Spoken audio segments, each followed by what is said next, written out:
안녕하세요, 여러분. 오늘은 제 인생에서 가장 당황스럽고 동시에 가장 혐오라는 감정이 가까이 있음을 깨닫게 해준 이야기를 들려드리려 합니다. 목욕탕이라는 단어가 주는 편안함과 공공의 규칙 뒤에 숨겨진, 그리고 그 규칙을 이용하여 타인의 외모를 함부로 재단하고 인권을 침해했던 한 무개념 아주머니의 이야기입니다.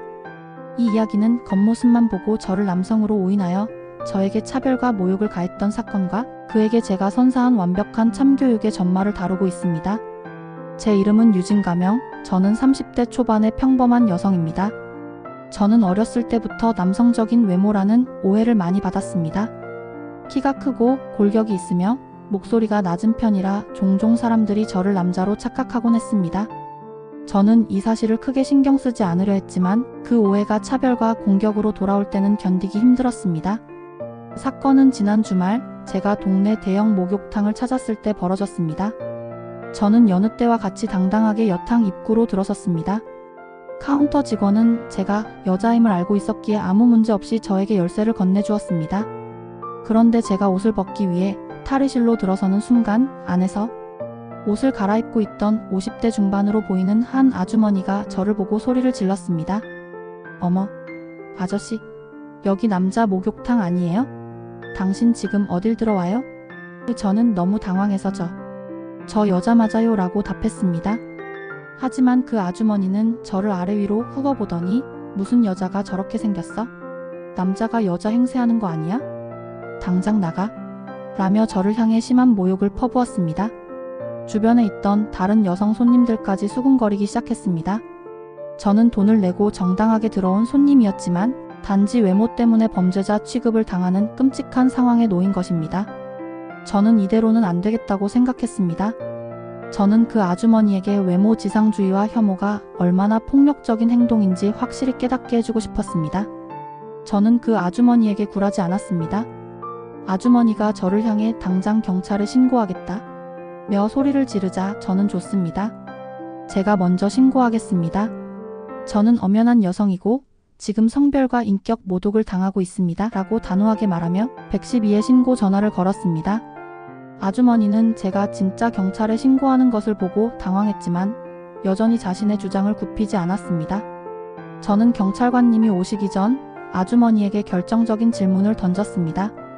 아주머니, 저 여자 맞아요? 저 여기에 옷 벗고 다닐 수 있어요? 그런데 아주머니가 저를 남상이라고 모욕하고 나가라고 하는 건 명백한 성차별이자 인권 침해입니다. 혹시 아주머니가 저를 남성이라고 확신할 수 있는 의학적인 증거라도 있으신가요? 아주머니는 그 질문에 말문이 막혔습니다. 그녀가 저를 남자라고 확신한 이유는 오직 자신의 주관적인 판단과 외모, 지상주의적인 편견뿐이었기 때문입니다. 잠시 후 경찰관 두 분이 출동했습니다. 경찰관님들은 상황을 듣고 난감해하셨습니다. 하지만 저는 단호했습니다. 저는 카운터 직원에게 제가 여성인 것이 증명된 순간 저를 외모만으로 모욕하고 영업을 방해한 아주머니를 모욕죄와 업무 방해로 고소하겠습니다. 라고 말했습니다. 카운터 직원은 제 신분증과 주민등록번호를 확인해 주었고 저는 명백한 여성임이 증명되었습니다. 경찰관님들은 아주머니에게 피해자 유진님는 신분증상 명백한 여성입니다.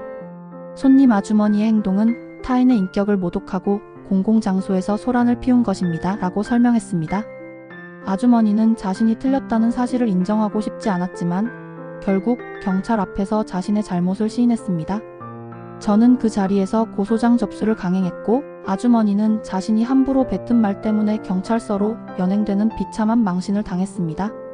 그녀는 저에게 미안하다고 빌었지만 저는 단호하게 저의 외모는 당신이 판단할 문제가 아닙니다. 라고 일침을 가했습니다. 그 아주머니는 결국 자신의 경솔하고 차별적인 행동 때문에 법적 처벌을 받게 되었습니다. 비록 벌금형으로 마무리되었지만 그녀는 자신이 함부로 내린 외모 판단이 얼마나 심각한 범죄로 이어질 수 있는지 뼈저리게 깨달았을 것입니다. 남상이라는 이유로 타인의 인권을 침해할 권리는 누구에게도 없다는 것을 저는 증명해 보였습니다. 이 이야기는 우리에게 깊은 교훈을 줍니다. 타인의 외모를 보고 함부로 판단하거나 차별하는 행위는 개인의 상처를 넘어선 사회적 범죄라는 것을 말입니다. 개인의 인권은 타인의 주관적인 시선보다 항상 우선해야 합니다. 저의 통쾌한 참교육은 외모로 인한 차별에 고통받는 많은 사람들에게 용기를 주었으며 공공장소에서의 인권 의식을 되돌아보게 하는 소중한 계기가 되었습니다. 저의 이야기가 모든 형태의 외모 차별을 일삼는 사람들에게 경고가 되기를 바랍니다. 오늘 이야기는 여기서 마치겠습니다. 감사합니다.